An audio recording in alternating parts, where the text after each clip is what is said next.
There we go. It's rolling. Good enough. Good enough. I wonder how Keith's doing. Haven't thought about him in a while. Welcome to a visit with Nana and Papa. I'm Papa. This is Nana. I'm Jim. This is Val. Valerie. Whatever. Okay.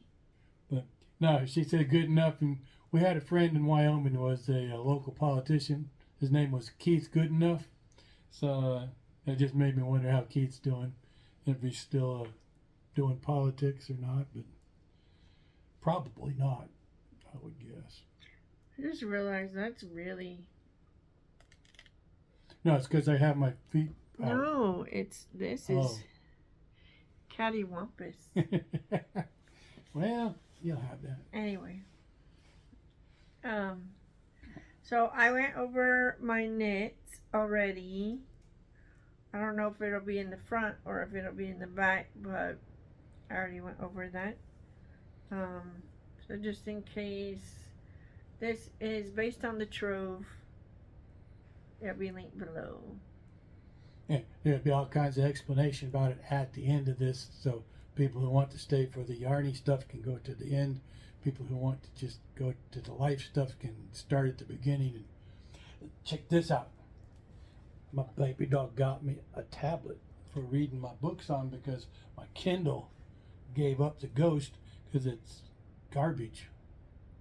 It started out not that great, but it rapidly went to garbage. It's our newest Kindle.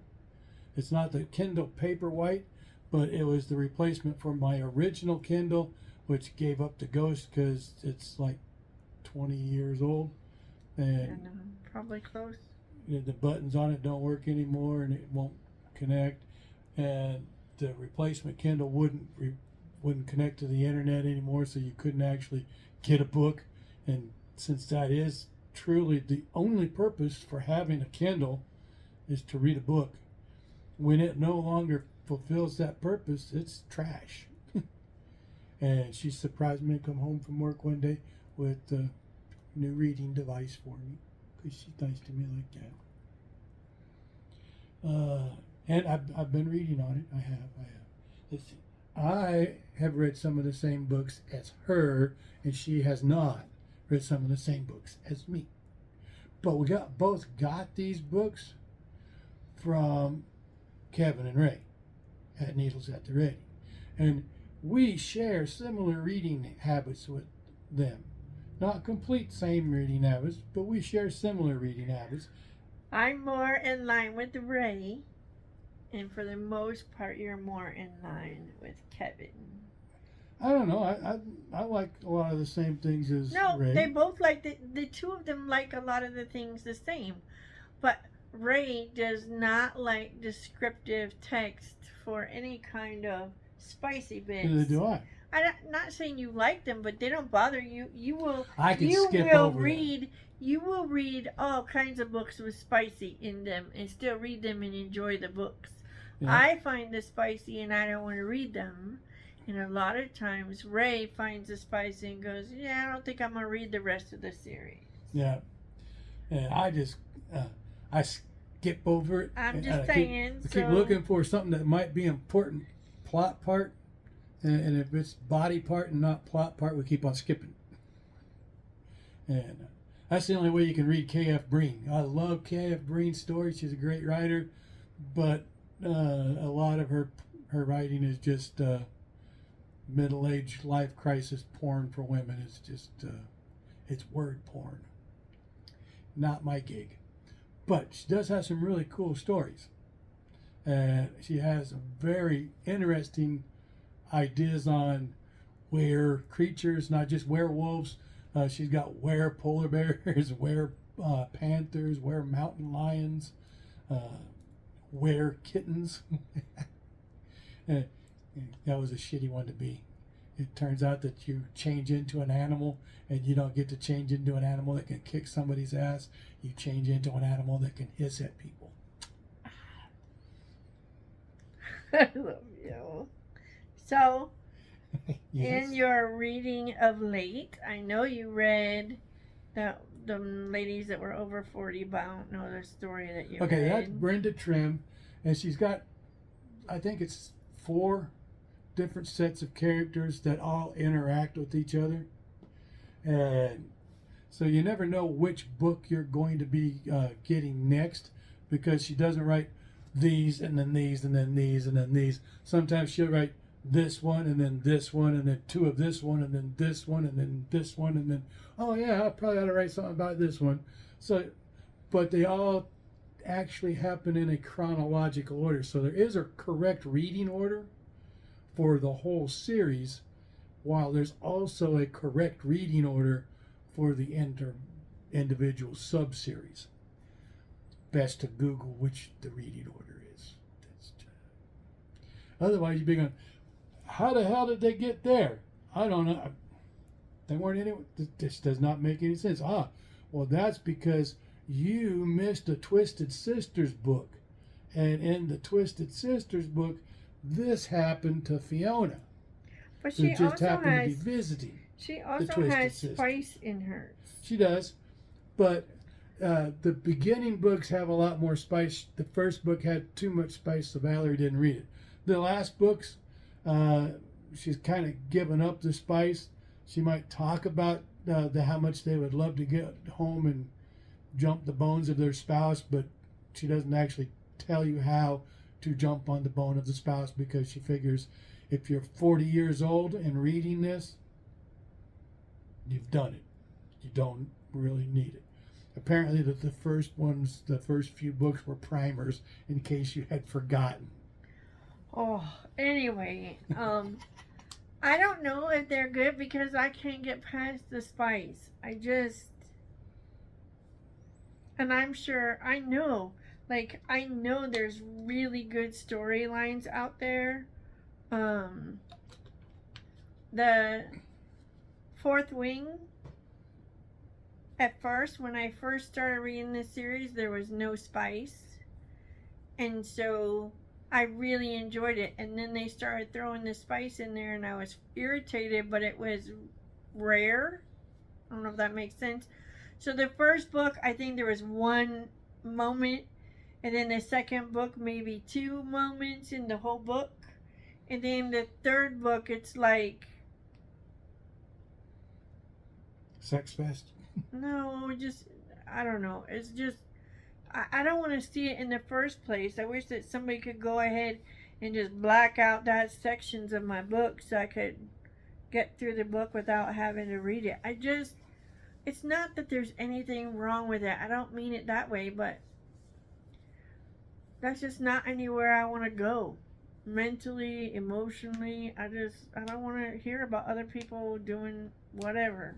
But Brenda Trim also has very interesting takes on the Fae and weird creatures and all of the different mythologies. She brings in the Greek gods, and because one Greek god from the other underworld fell in love with one of these witches, so now Hades, who is his father, and going to be the grandfather of the triplets that they're going to have, him and Persephone show up all the time, and this group of witches are his witches, and because he had a set of witches, Artemis decided that she needed a set of witches to run around and do shit for her, so she came and co-opted this other group. And then when somebody tried to kill her, okay, yeah, you can kill a god apparently. Told you, you have to have something that says spoilers. I didn't say anything yet. She moved into somebody's house. How is that not spoilers? Because They it's don't not know. telling them what story it's in. It's just something that happens. But you're saying that in one of these books, Hades is the father and the grandfather, and nobody knows that yet. No. That's a spoiler, Oh, James. well, spoiler. Like, I don't do that. Yes, You you gotta do. give enough information to make it interesting. You Yeah, don't. you do. You do not. You don't have to tell the Okay, whole storyline, so but you we're do need gonna to give be- a little interest. We're gonna make sure. I'll make sure that before we even start on the screen, spoiler alert, and then skip to this timestamp if you don't want spoilers. Shit. But Anyway. the Brenda Trim was Whispers of the Magical Forest. Okay. And then we finished reading Martha Wells and the Murder Bot. And I'm slightly, not greatly, but slightly tempted to do a temporary membership to Hulu. Or no, Apple TV. It's on Apple TV. They did a show, right? Yeah, there is a series for Murderbot, and I believe it's the first book. And I've read some about it, and some people said they did really good on the casting. Some people said they did not. Some people really liked that they did good by the book. Some people did not. So it's basically your standard fare. It could have been really well done, or it could have been crap. It depends on how picky. I wouldn't mind watching it anyway, because I don't really like. I know that a ton of people hated Aragon, the movie they turned it into. Anybody that actually read the book. No, wait. Me back. Don't interrupt. I'm talking. Yes, love. There are a lot of people that hated the movie Aragon, and I did not like how they changed the story.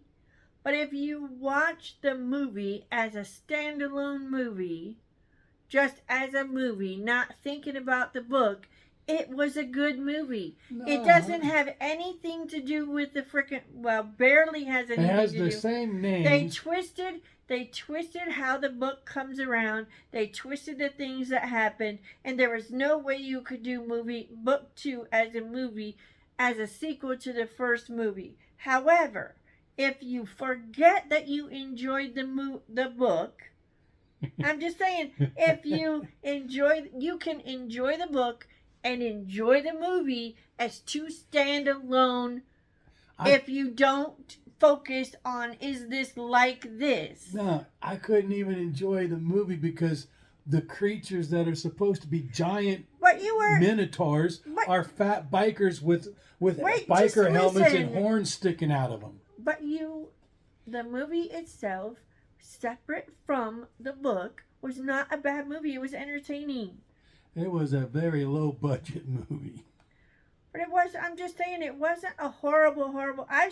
We have gone to movies that I want that time back. Samson. Oh my God. There's a litmus test on a waste of your life. But I'm just saying, I don't feel that Aragon hit that box. I don't think it was something that I went, oh my God, I wish I had never watched this. You know, I understand that when you make a movie based on a book, sometimes you, like with Aragon, you play fast and loose with the story. But you know, if you're making a movie based on a story from the Bible, perhaps you might want to stick closer to the source material than the movie Samson did. Yeah, well, because Samson was like Aragon, because they had the names, and that was about it. I'm just saying, there's been a lot of movies based on books that I enjoyed the movie and I enjoyed the book, but they're not the same. It's like when you went and saw, was it Ready Player One. They were both, the movie was good, the book was good, but they don't exactly get to the same place the same way. Well, see, that's what I always say about movies and books. A movie and a book is like going to the prom. One of you took a taxi, one of you took a limo. You both got to the prom, but you had a very different ride getting there. So I'm just saying that for me, Aragon was not a horrible movie. I just liked the book better. But they were not even in the same. Because they changed so much on the Aragon that there's no way that you could have done the second one. Yeah. Because of how the first one was screwed up. It just completely changed the ending and the everything in between. But anyway, I would like to see them redo Aragon. And if they could do it right, I wouldn't mind. Actually, follow the book so they could do all 4 books. That would be cool.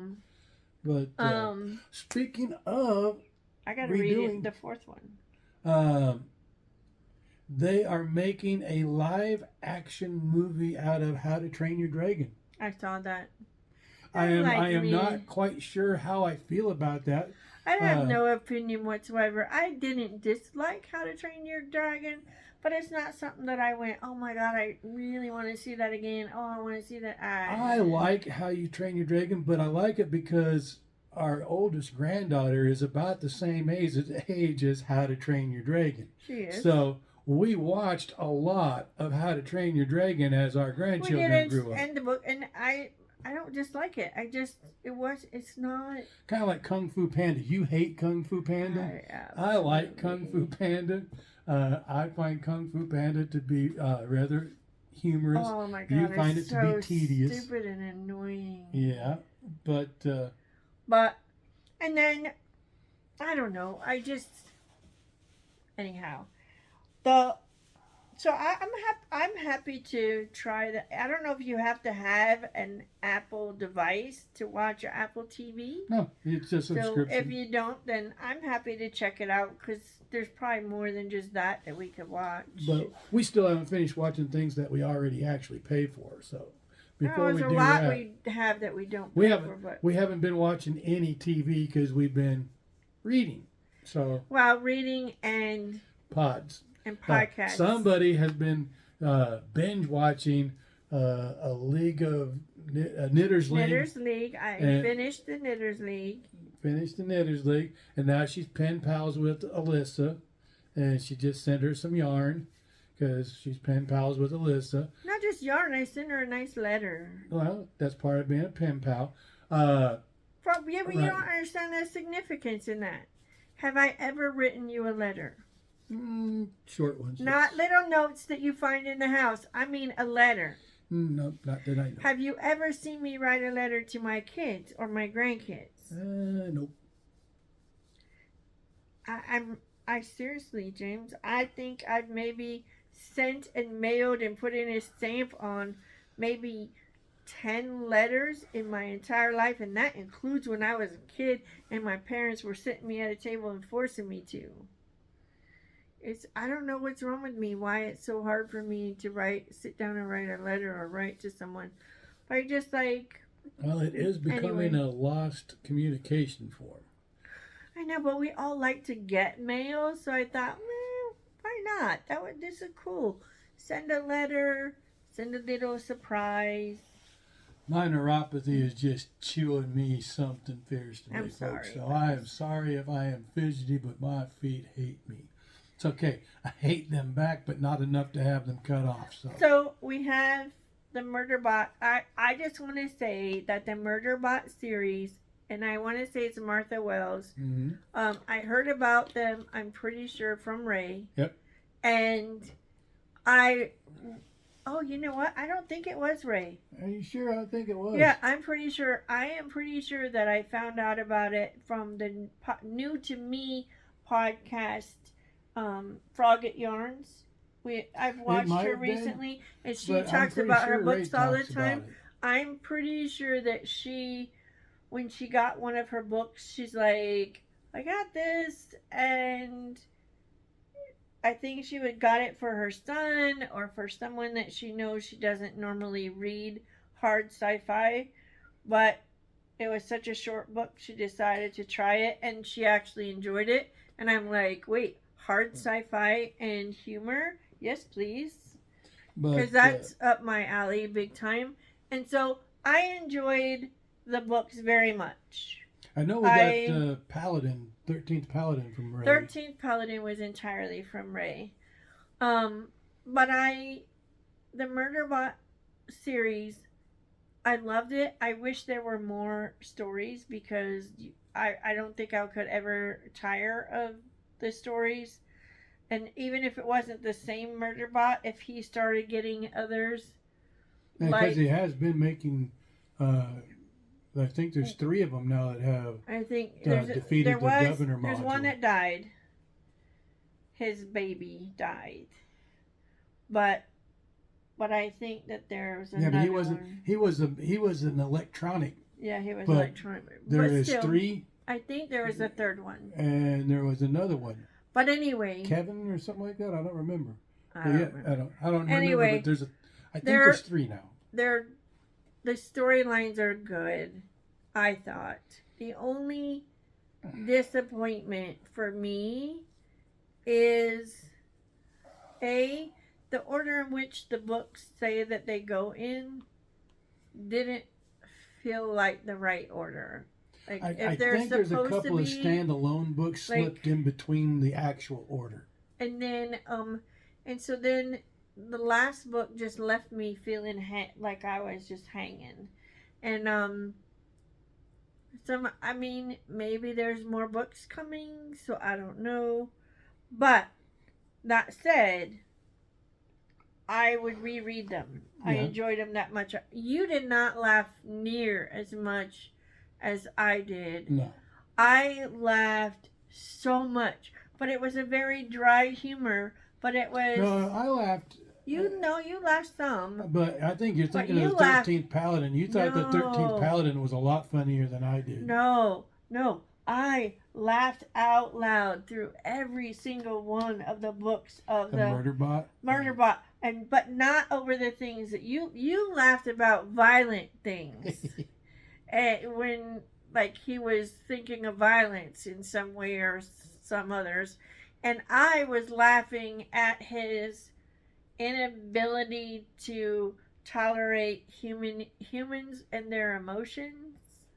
Like when every single time some comment or someone said something that made him uncomfortable, and like when he, I don't want to give. I'm doing spoilers now. I have to do a spoiler on front of me, so I'll just do the spoilers.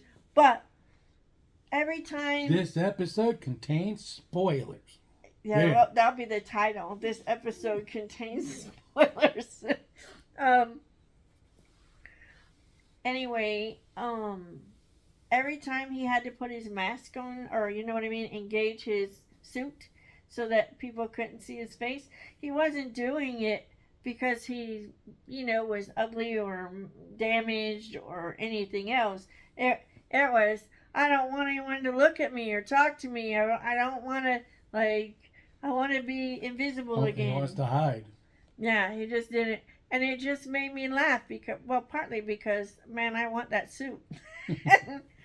But also, I don't know. I thought that it was just very, very, very funny. You didn't find the things I funny to be as funny, but yeah. I laughed a lot through the whole series. But see, I went and saw. I think we mentioned this in the last episode. Went and saw the Accountant 2. Still haven't seen Accountant 1, but it's available on. You could have watched it today while you were busy. I could watch it now, but I'm still busy. Anyway, I still need to watch the Accountant 1, but I love the Accountant 2, and I laughed a lot. I'm sure other people might not laugh as much, but then I laughed a whole lot more during Inglourious Bastards than anybody else in the theater laughed. So this is true. There's that. My friend Todd and I went to see History of the World Part 1. There wasn't any other part, so I don't know why it was History of the World Part 1, like they thought there were going to be a sequel. But when we went and saw it the first time, we were drunk on our ass. I mean, we were just hammered. And we laughed at everything. We thought that whole movie was hilarious. I had to go back and see it sober so I could find out what I was laughing at. And the people in the theater quit watching the movie and started watching us. And we were way more entertaining than the movie was. Having seen the movie a second time, I'm relatively confident in that statement. We were way more entertaining than the movie was. But yeah, we were something else. Yeah. All right, and then you suggested that I read the Brenda Trim books, and I tried the first book, but it got into the spicy bits, and I pieced out. Yeah. And then you finished your Murderbot, and then you read the Brenda Trim's recent one, but then you also started back into D.K. Holmberg series, right? Yeah, but there was a Jonathan Moeller book available, and I like Jonathan Moeller. He's one of my favorite authors. He's also not one of my favorite editors. He's better than D.K. Holmberg at editing, but you'd have to be a fourth grader to be any worse than D.K. Holmberg at editing a book. Fair D.K. enough. Holmberg could have a fourth grader edit his books and they would come out better than they are currently. Whoever his editor is he's like a rhino. He's he's an INO. He's an editor in name only. I don't think he really has an editor. He says he does, but you know, But if it's sad. a lot of people say a lot of things and they aren't true. But Oh, I keep seeing this. We have a window open for light, and I see the reflection of my glasses. we're And they're losing annoying. light. See, what do you think of my new glasses? They came from Zini today. They have the anti-reflective and all the other goodness, but I just had my eyes examined right around my birthday, wasn't it, babies? Yeah. In April, I think it was. It wasn't near your birthday. The week of your birthday. But we went and I had my eyes examined, and I've really been working very hard my last 2-3 eye exams at not being stupid at my eye exam. And I think most Americans are slightly or a lot stupid at their eye exams, because when you're taking a test, what is your mentality when you're taking a test? To Try do hard. well. You want to try hard. You want to do well on this test. When you're taking an eye test, when you're taking an eye exam, you don't want to do well. You want to do exactly how you are. So if you squint behind the machine so you can pass the test with oh, see, my eyes aren't that bad. I don't need number 2. I'm good with number 1. So when you get your brand new glasses, you squinting out of your new glasses because you can't see shit. Because you cheated on the test. So I've been very hard working at when I take an eye exam to just look through the lenses and no, that was garbage. That was garbage. Oh, that was not bad. Oh, that's better. 1 or 2. I don't know. Let me see 1 again. Let me see 2 again. Yeah, 1.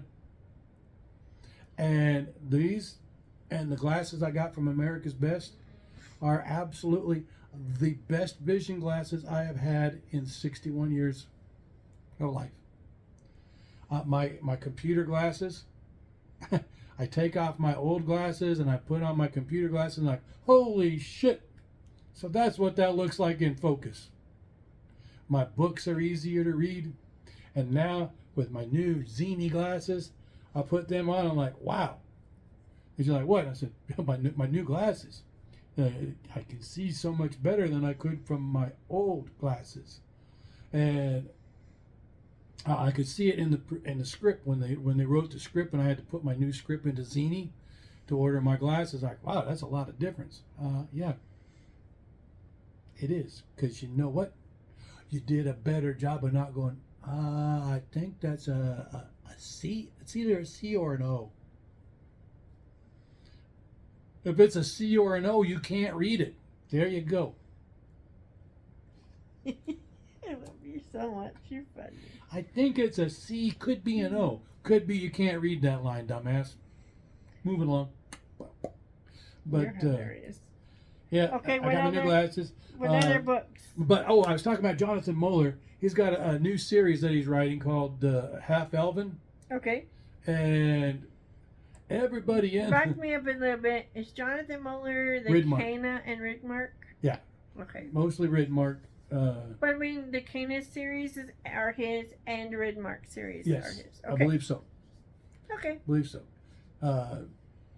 And And third. third, yeah. Okay. So yes. Sorry. That Ridmark's gone through a Ridmark's- lot. I don't know what the series are, but there was some Ridmark series. It's really good. And in Ridmark is a character named Third. And I don't know if they got their own book.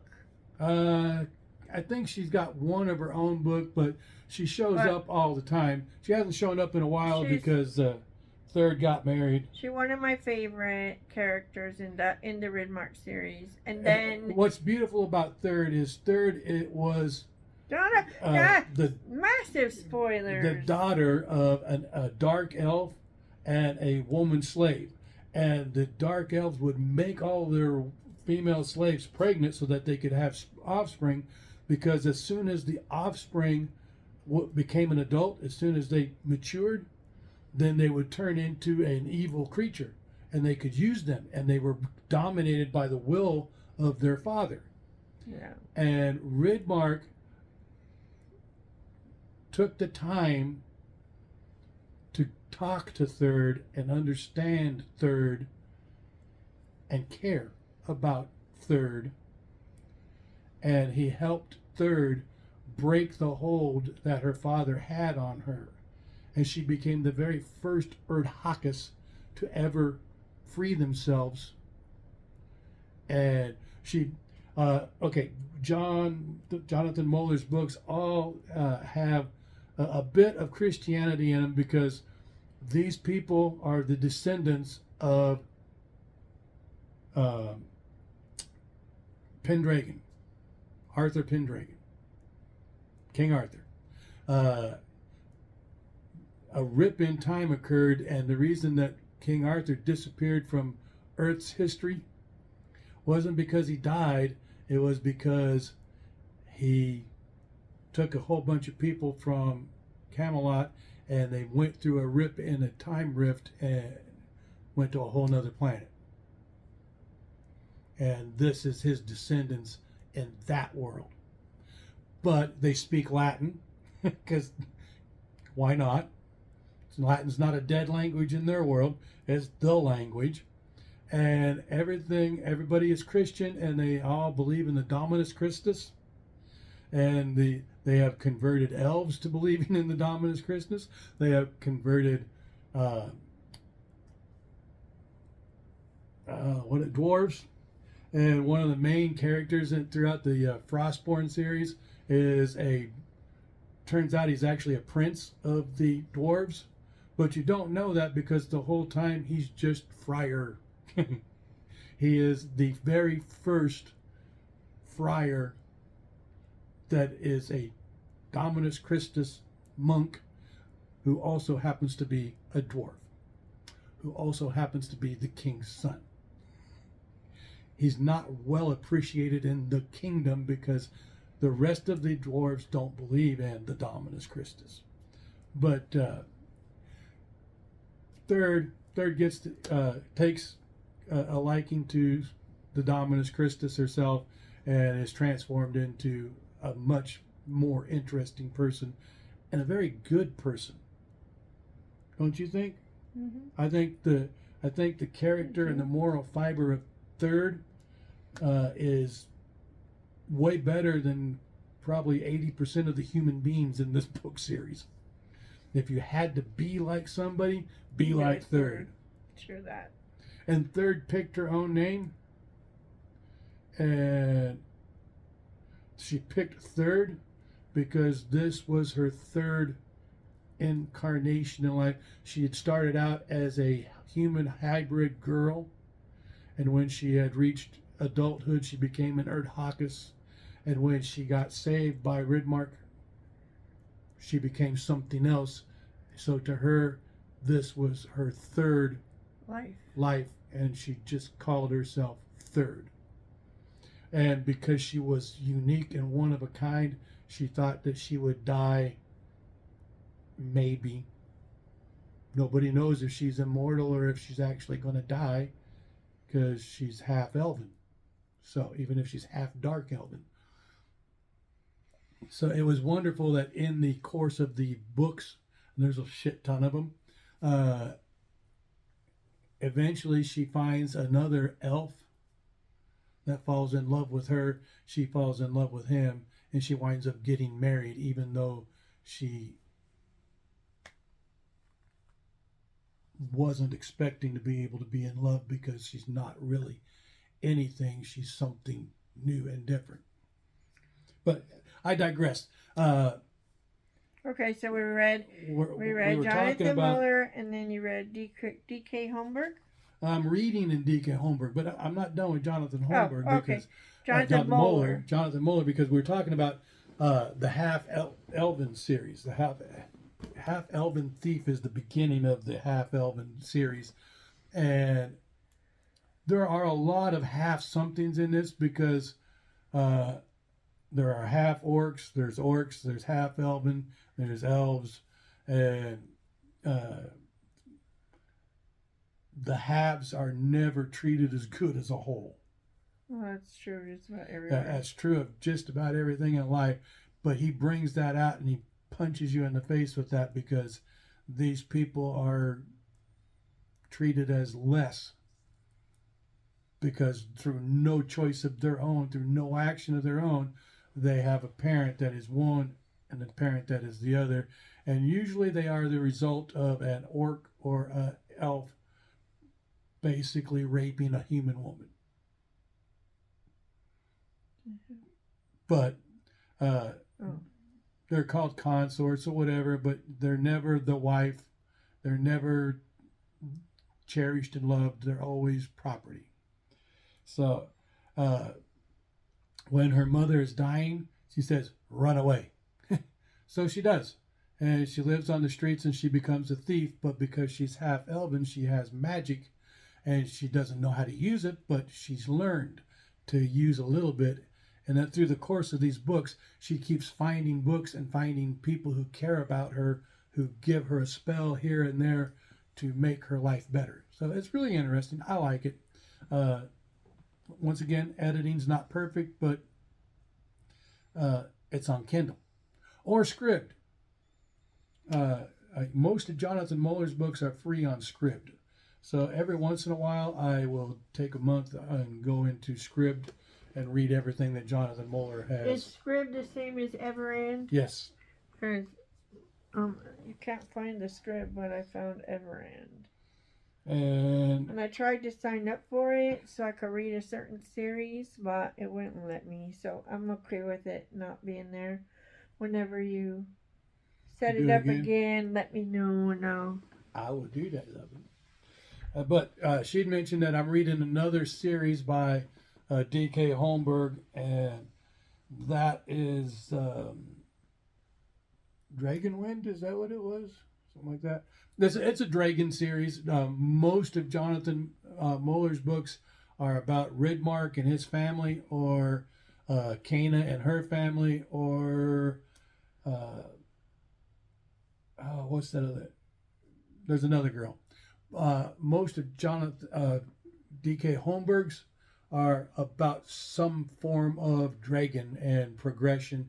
How the first time you meet this character, he's a nobody, and as the books progress, he becomes more and more until he becomes some supermaster dragon rider or a master wizard or whatever.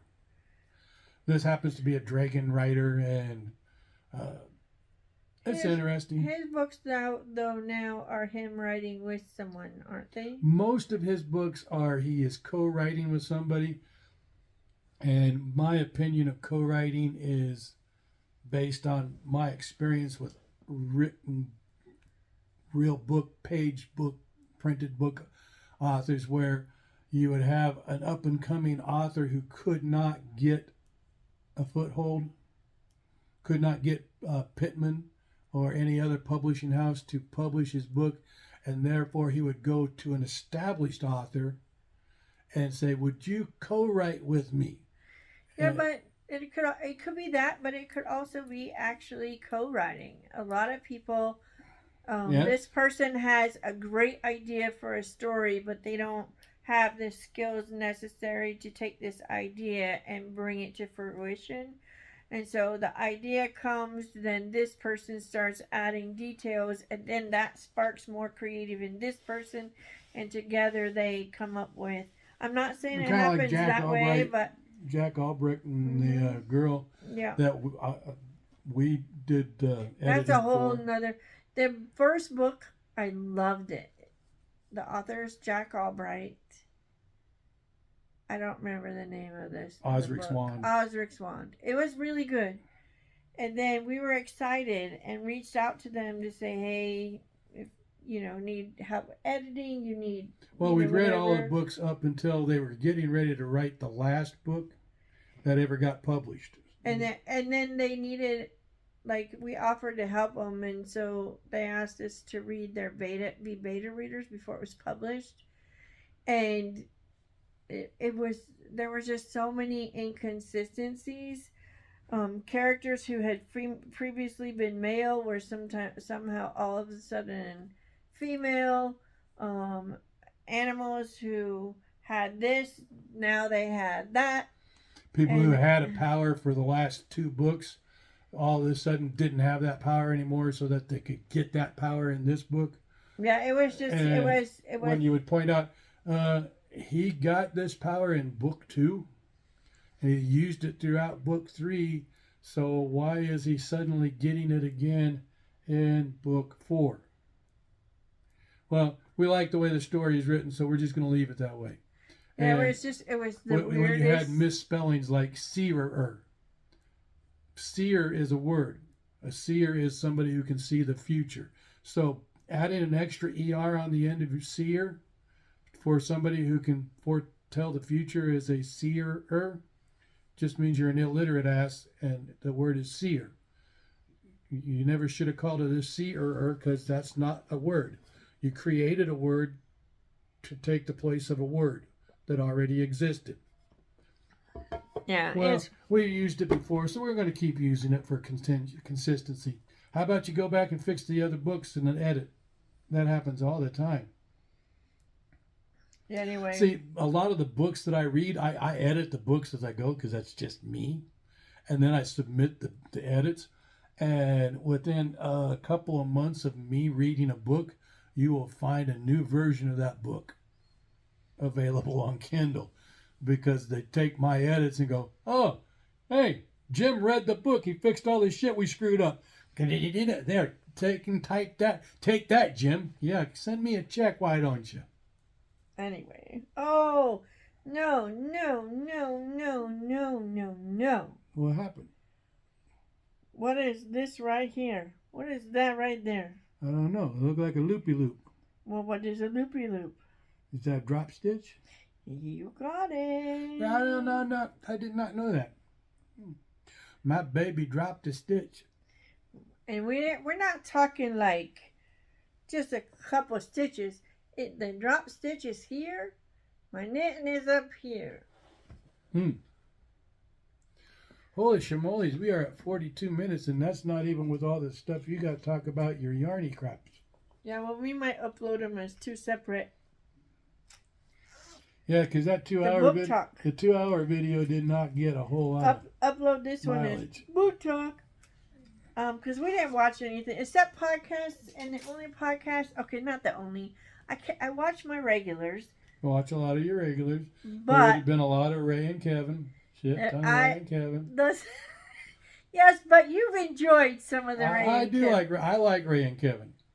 Needles at the Ready are. We started back at episode 1, and so other than the lives, Jim has been watching with me, not like total focused on it, I'm but reading and sitting watching. here. He's reading his book, and he glances up, and I know he glances up because he'll start laughing, and he's laughing not at his book. He's laughing at something that Ray did or some look on Kevin's face. The looks on Kevin's face get Jim all the time. What was it just yesterday? Wasn't it just yesterday? It was yesterday. Ray said something.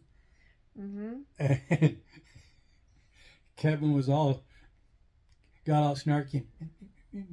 He did. Repeating what Ray had just said. He repeated it twice, snarky, making faces. And I just lost it. I laughed my ass off. You did. Unfortunately, I was sitting down, so it bounced right back. It's still there. It did. Yeah. I love you. I love you. My arthritis is kicking my ass. The weather is crap today, so. It is really awful. But anyway, so we haven't watched any shows, but and I have tried reading so many books, y'all. So many books. I swear. I mean, I know that people don't understand and they feel like it's wrong to have, what do they call that? ratings on books. But dang, I wish there was something that could say this book is free of spice. Well, that's why you do read mostly young adult books. I do mostly because it's not my jam. But I have been asking people when they recommend a book, I ask them, what's the spice level? And then sometimes I have to explain what spice is. See, there's another author that I like, Shannon Meyer, and she writes middle-aged paranormal stuff as well. But she will, at the end of the chapter, she always puts her spice at the end of a chapter, and she states, if you don't want to read spice, move to the next chapter. And she makes sure that she doesn't put anything in that spicy bit that actually impacts the storyline. The storyline. That's just purely garbage for those who need it. I might have to read her stuff because. So I like the fact that she said, "Here, you can skip to the next chapter now because now we're going to do the naughty bits." Thank you. Next chapter, because I don't care about naughty bits. Me neither. I don't just not care about them. I don't want them. I'm beyond the don't care and into the please don't put that shit in front of me. I tell you what. Anyway. I understand that there is a coffee crisis in South America, and I can see that it is affecting America whether anybody else can or not, because it is becoming downright damn difficult to find a decent cup of coffee. We have tried 3 or 4 different coffees now, and even coffees that in the past we have thought were okay. They are now not. They are bitter, but nasty you know what? coffees. I might end up not drinking any more coffee. There's some company now that's put out something that's made of mushrooms. Yeah, but that shit's expensive. That's just let me finish. $4 a cup. And they say that it's healthier for you than coffee. Blah blah blah blah blah. We have shit tons of black tea in this house. We have a arsenal of tea that will last us through several years for sure. I think we just start drinking black coffee. Black tea? Black tea. Skip the coffee and just go straight to tea. And yeah, I think we'll finish off all the coffee that we got in the house and switch to tea. Done. Yep, just be done with it. Because if we can't find... See, I like a black coffee that just tastes good. I like black coffee. No frou-frou in it. And the only reason for putting cream in your coffee is so you find out if you got zombie coffee or you got good coffee.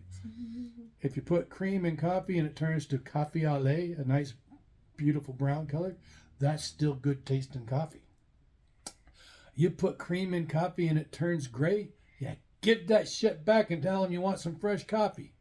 There is absolutely nothing in this world you should put in your mouth that's gray. Gray chicken. There's lots of gray chicken out there. There is absolutely nothing in this world you should put in your mouth that's gray. I agree. I'm just saying. If it's gray, it's not good. It's not food. Part, I can't think of anything. Well, do you remember the Freedent gum? You don't remember Freedent gum. Not Freedent. What the hell was it called? No, not double mint. A lot of the gums came out. It's the gum that you can chew when you have dentures. I don't know. A lot of gum comes out gray. But it is gray. It's Wrigley's. It's not good for you either. No, that's true. And after the first 30 seconds, it quit tasting good and it's just got an aftertaste and you keep chewing it because somebody told you to. This is true. And then they told you, don't swallow that shit because it's bad for you. You know, a 40-year-old man's got 4 pounds of fucking unchewed, undigested bubble gum in his colon. No, he doesn't. That's funnier than hell. You don't have 4 pounds of anything except shit in your colon. That's what you got 4 pounds of. You're funny. You want to know? What happened? Go get a colonoscopy because they're going to give you what we call poop juice. And it will make you whistly whistle clean so that they can snake a tube up and go, Oh, looky there, looky there, looky there, looky there. And there's nothing obstructing them being able to looky there, looky there, looky there. And if you are so interested in whether or not you got 4 pounds of undigested red meat in your colon, as you are blasting out everything you've eaten in the last century, take a look and see if you see any red meat floating. Probably not. You know what you're going to see in that toilet? Shit. Yep, there you go. That's what's in your colon. What? You cracked me up. Do you have anything else about books to talk about? Any other books you did not mention? Not that I'm aware of. Okay. Well, I think that's it for spoiler alerts. Yeah. Have I been to a movie? I think I have. I don't know. Was the last movie I went to that crap fest Minecraft? Or have I been to a movie since Minecraft? I don't know, but you already talked about Minecraft on the last episode. I know. I don't think you've been to one. I don't know, though. I'm Because gonna your look. sister came and that changed things. Anyway, I haven't watched anything. I haven't read anything since Murderbot. Well, I've read the first couple of chapters, or first 4 chapters of multiple books, but nothing that has stuck. One just was really bizarre and just did not. If it literally takes me 5 times of opening the book to get through the first chapter, I don't read the rest of the book. Yeah, if you can't even make it to the first chapter without putting it down, it's not worth it. It was awful. It was like, I don't know how many times I kept picking it up and going, not right now. Not right now. Thunderbolts was the last movie I went to see. Thunderbolts. Which I think we talked about it last time. You did. It's a good movie. I'd go see it again. In fact, I probably will. I'll probably go see it again this week. I don't know. Well, it depends. If my wife is home all week, I probably won't go to a movie because I get to be with my wife. Yeah. So, yeah, I don't want to say anything yet because I haven't decided yet. Anyway, I'm tired. I'm wore out. I hope everyone has a great rest of their day. And we felt bad because my sister came to visit. We had an awesome visit with my sister, and then she flew home, and somewhere between leaving here and getting there, she got sick. And she'd been sick, but she's on the road to recovery, so she's feeling better. But it sucks that she got sick on the way home, and then when she actually could have been around somebody who cared and took care of her, she wasn't sick. And when she left and it's just her and a dog, now she's sick. Inconvenient as shit. So is the dog. That's awesome. So it's not just her being sick. She's sick and she has to clean up after a sick dog. That's just crap. But she's doing better now, and I'm really happy that she's feeling better. That's awesome. Alright, I'm gonna shut it down and we will see you next time. Hasta la vista.